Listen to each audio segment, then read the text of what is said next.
Pwede po magtanong. Bakit may ano yun nun? Saan ba yung bahay dito ni Ruby? Rudy? Dito, bakit? Pinapahanap ko kasi sa akin ng mama ko. Ay, ganun ba? May sandali lang ha.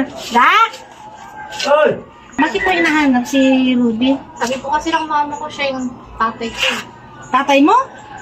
Hindi ko alam na may anak pala siyang iba ah. Da! Ano ba ginagawa ko? Halika yung muna dito, may naghahanap sa'yo. Ay, ba ginagawa ko rito eh? Halika nga, saglit lang. May naghahanap sa'yo, anak mo daw. Ba't ano yun? Sabi niya, anak ko siya eh. Anak! Sabi niya, pinahanap ka daw ng nanay niya dito. Paano mo pala nahanap dito? Binigyan ka ng address? May address po.